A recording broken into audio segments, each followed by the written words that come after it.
Hello everyone, Pallytime here. Welcome back to Heroes of the Storm. In today's video, in our A through Z playthrough, we have landed upon Tassadar.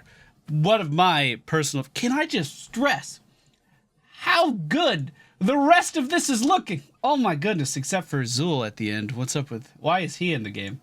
Tassadar, one of my favorite supports. I've always loved him. I've loved him for a really long time. And I've played him very well for a very long time too. But he's also only had one real build for the longest time, even after a rework trying to make him a little bit more supporty, because he is a ranged support.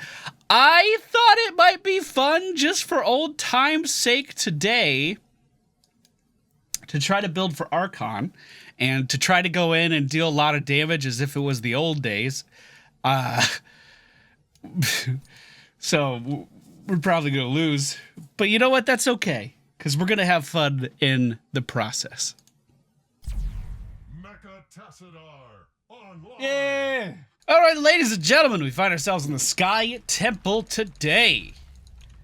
You know, I did miss this map while I was gone. Now, there is a really big issue when you are queuing as Tassadar, in solo queue, is the fact that he's more of a, I don't want to say a pseudo support, but he's definitely not a healer, right? He's a damage mitigator. He's not a healer. He's a supporter. There's a difference, right? But, because of how the matchmaking algorithms work, we're going to be put up against another support. And most supports are just full-blown healers, like the enemy team's Ariel here. So that could be a little hard to deal with. That could be extremely difficult to deal with. And I find myself losing with Tassadar in quick match in solo queue because of that a lot. Even if I'm going for a totally normal build, like a standard meta build, even if I'm doing that, it's still like an uphill climb, because it's just difficult to keep up with the actual mitigation that a normal support can actually do. So just keep that in mind.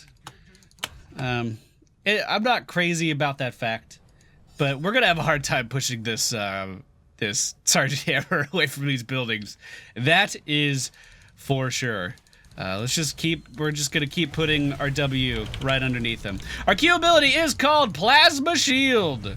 Plasma Shield allows us to put up some damage mitigation on a target. With the build that we are going, it is not very likely to be that useful. But if we see someone about to take damage, we just put the Plasma Shield on him. And then they get a shield for what? 370 damage at level 2? So, I mean, it's a pretty decent shield. It will soak up a lot of damage. Under the right circumstances, if you time it at the right time. Let's see if we can move in here at all. Gonna go ahead and give vision of everything coming in. We did this with the Oracle. This is our trait. It allows us to just have a pretty decent circle around us revealed. It'll even show off stealthies that might be in the... Oh, I'm dead. Show off stealthies that might be in the area as well. So Tassadar has always been a great counter to Zeratul, not only because he could stop the majority of the damage burst that Zeratul could do, but he could also spot the Zeratul. There is a talent at level 4 that helps with this. It's called Mental Acuity. It reduces the cooldown of your trait, which is 40 seconds by default. It reduces it down to a 20-second cooldown. I don't really see any reason to take that versus this particular team, so we're not going to. Tassadar also used to be a staple in the promote meta that was going around a while ago, because he does have promote at level 4, which doesn't make sense with his kit at all. I think we could still go leeching plasma here and do a damagey build. We could do an aggressive build with leeching plasma. I'm trying to refrain from the idea of just switching my heroic at level 20 and calling it a damage build. Like, I want to do a real viable damage build on the character if I can. Because there's no way I'm going to be able to out-mitigate this Ariel under any circumstances. It's just not going to happen. Our W ability is that Psionic Storm. It is what you see me constantly throwing on the ground to deal damage to that area. Also, in a perfect scenario, it's going to be zoning out the enemy team's Sergeant Hammer. which I hope is the case, because I definitely want to stop that hammer from dealing too much damage. Let's go ahead and clear out this minion wave. Tassadar was one of the best solo laners back in the day, just because of how easily he could clear out minion waves like this from complete and utter safety. He can also give himself shields to mitigate any burst damages coming in. It was not very uncommon to have a Tassadar just sit up in the top lane and just chill. He could stop a push from like 4 people, no problem in most cases. Now this is where we're going to start to deviate.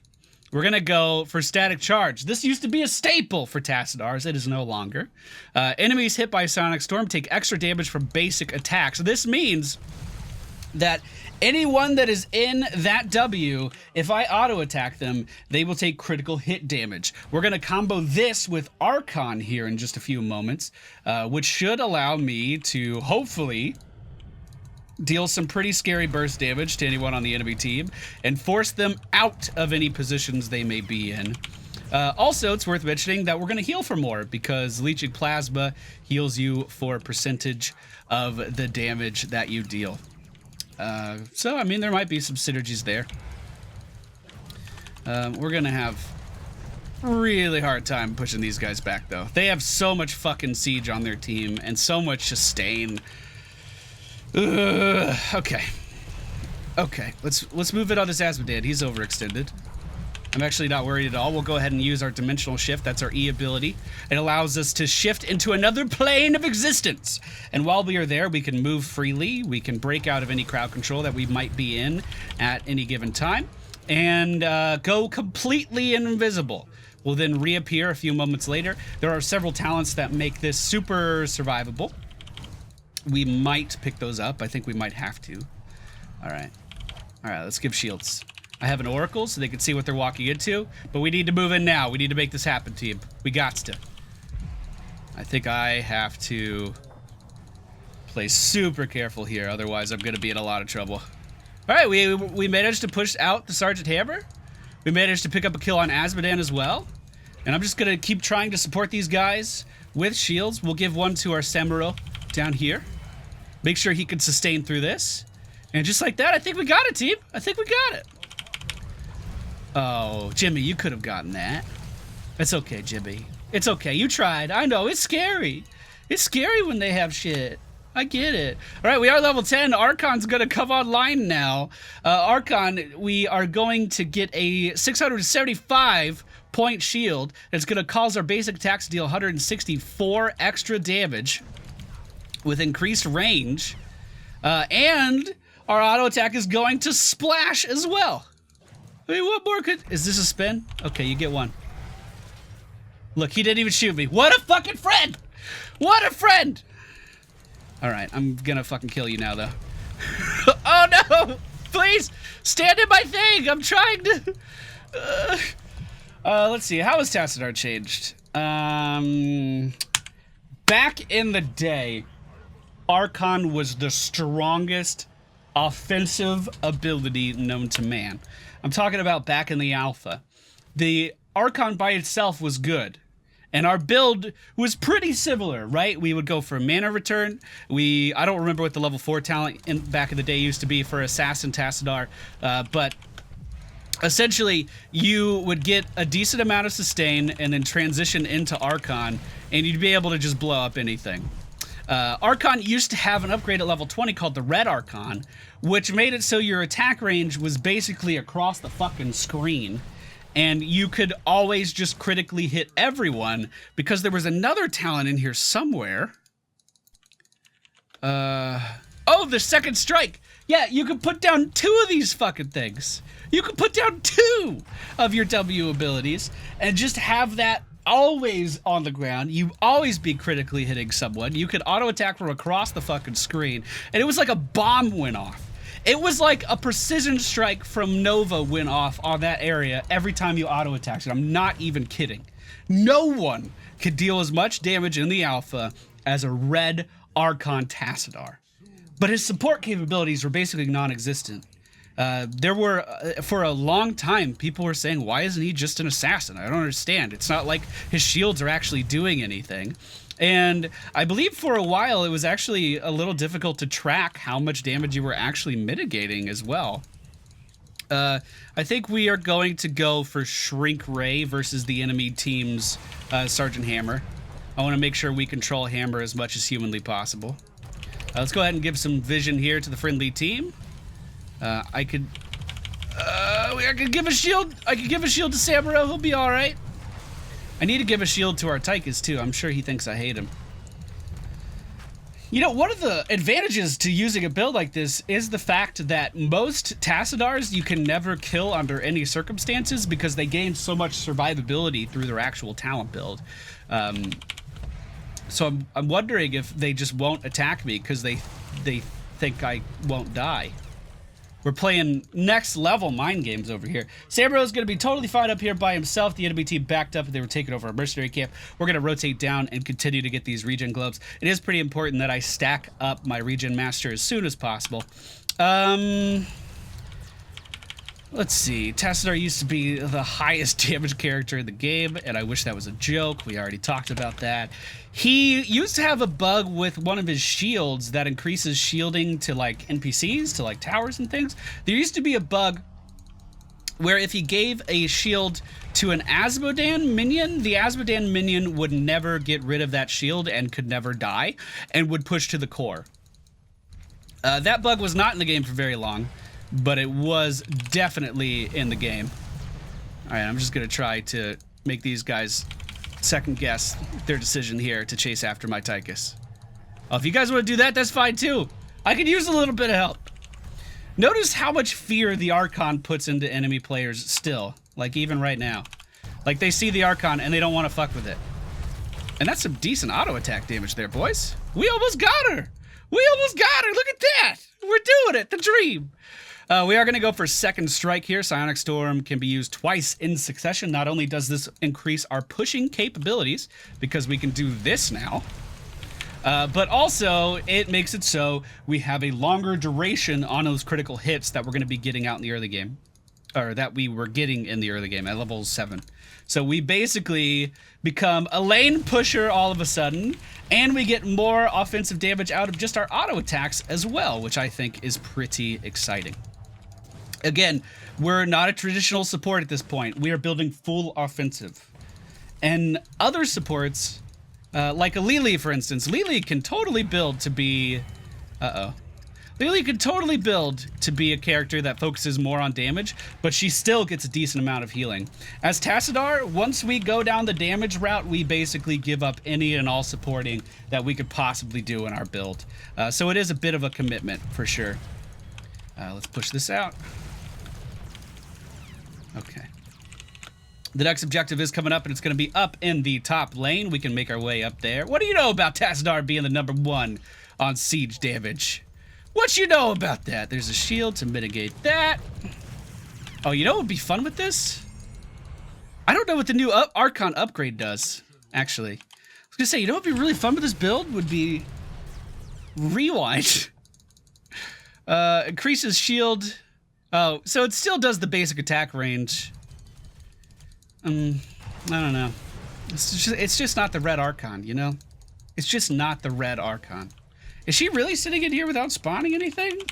That's OP. The enemy team appears to be going for boss. Do we care? I don't think so. I don't think we should care. I mean, I could sit up here all day, no problem. Like, I got this. We can just put one down there, put one down there. We have a shield every 5 seconds that we can just keep up on us. We're not gonna die to this objective. There's no way. But we also can't really kill anything at this objective. Looks like the friendly team is winning down in the bottom lane because we have a 3-level advantage. That's a talent tier advantage as well. And the enemy team just can't compete with that. We're doing a significantly better job of soaking compared to the enemy team. I'm not going to say it's all because of my XP contribution and my ability to push lanes, but I'm not going to say it's not because of my XP contribution and my ability to push lanes. I mean, look at this. We're basically Zul right now. Now, in order to pull this ability, or in order to pull this build off, though, we do lose a lot of what makes Tassadar like a menace to deal with. We can't I don't know what that second application was going to be. We can't turn invisible and just, like, live through everything. I could kill her, though. Oh, I'm going to kill her. She's mine. Here's the Oracle. Which way are you going? Here, we dismounted her. Yeah! Yeah! Come here, though. No. Stop. Oh, okay. Yeah. Yeah, do that. That's exactly what I wanted, actually. Yeah, we chilling. I didn't know you were going to come back to me. I wouldn't have done all that other stuff. I would have saved some cooldowns. I guess Tassadar is pretty low cooldown, so it's not that big of a deal. Pretty much, though, if we were to do this with Archon, we would be unkillable.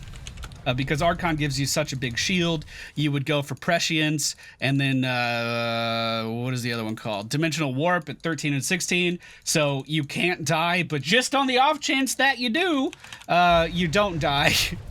Then we could pair that up with Rewind at level 20 and essentially live through everything.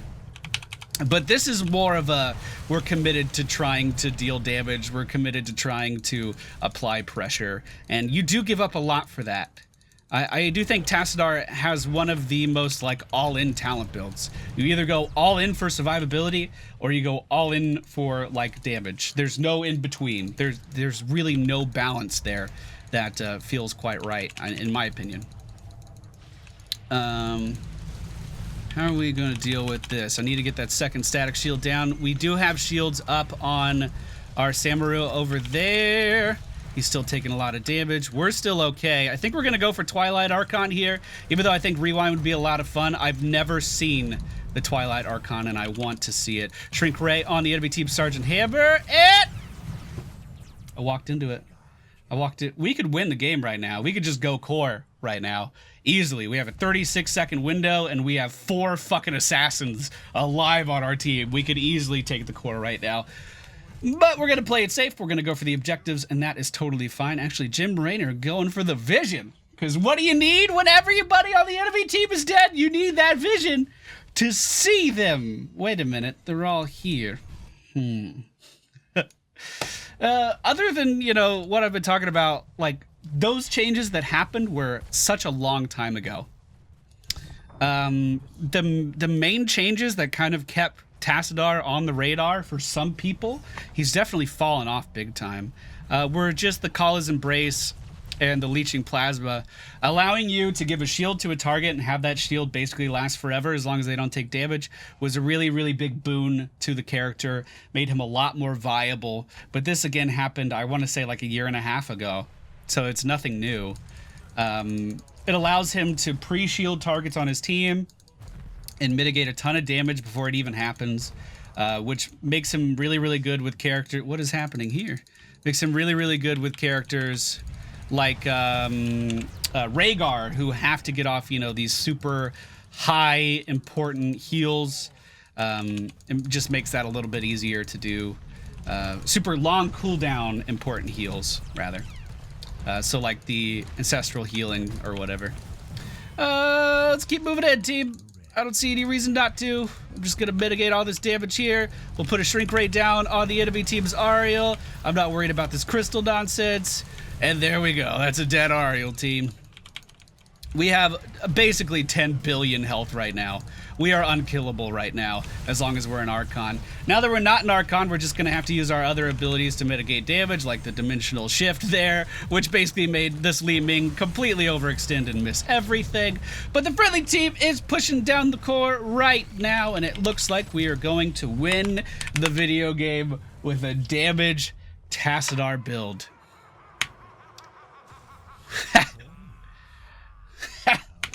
I'm actually, don't take this the wrong way. I'm a little surprised on how low the enemy team's Ariel's healing was. Because we kind of kept up with her. We didn't have any healing talents.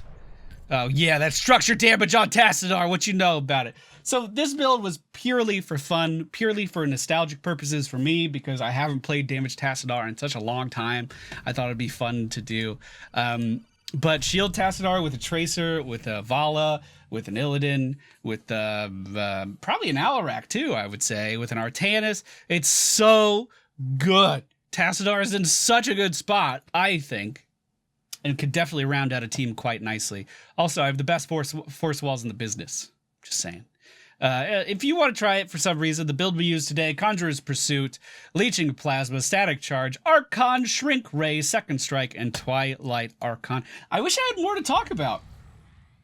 As far as the history of the character, it seems as though either Blizzard's forgotten about him or he's in a really good spot because he hasn't changed very much in a very long time. Up next, we're going to have the Butcher. He just got a gigantic talent rework. And funny enough, he's still weak to all the same things he was weak to before.